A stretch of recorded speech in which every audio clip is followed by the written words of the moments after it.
यदि आज सदनमा बोल्नेहरूमध्ये कसैले बुदागत, सिलसिलेवार, तार्किक र जनताका प्रश्न कसैले उठायो भने त्यो हर्क साम्पाङले उठाए। हर्क साम्पाङ यसअघि प्रधानमन्त्रीले कोशी प्रदेशका सांसदहरूलाई डाकेको छलफलमा पनि अनुपस्थित थिए। आज कतिपयले आज पनि हर्क अनुपस्थित हुन्छन् कि भन्ने ठानेका थिए, तर उनले प्रश्न भनिसकेका थिए सदनमा म आउँछु।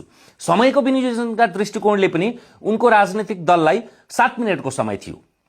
त्यसको पूर्व सन्ध्यामा उनले फेसबुकमा लेख्न भ्याइसकेका थिए, जनताका यत्र समस्या छन्, यी चाङका भारी लिएर आउनुपर्ने मान्छेलाई 7 मिनेट तक के 1 घण्टा 7 मिनेट दिनुपर्छ, यो नियम नै उल्ट्याउनु पर्यो भनेर भनेका हर्कले सुरुमा सरकारलाई बधाई दिएर अलिअलि कटाक्ष गरेर र जनताको आवाज सुन्नुपर्ने र समय अपर्याप्त हो भने पनि सबभन्दा बुदागत रूपमा उनले प्रस्तुत गरे। साम्पाङका यस अगाडिका सामाजिक सञ्जालका, गीतका, गालीका, पोस्टका, चुनावका, र्यालीका, अरूतिरका अभिव्यक्ति भन्दा आजको अभिव्यक्ति साँच्चैकै संसदीय मर्यादालाई सुहाउँदो अभिव्यक्ति थियो। उनीमा परिपक्वता थियो पनि, तयारी पनि थियो। बुदागत रूपमा उनले लेखेर आए र समयको पाबन्दीले लेखेर सबै कुरा पढ्न नभए पनि सभामुख मार्फत सरकारलाई बुझाउँछु भनेर त्यो संसदीय मर्यादा र भावभङ्गी र शब्द छनौट पनि थियो, जुन हर्कबाट गरिने अपेक्षाको इतर थियो। त्यसको प्रशंसा अहिले सञ्चार र सञ्जालमा पनि प्रारम्भ भइसकेको छ।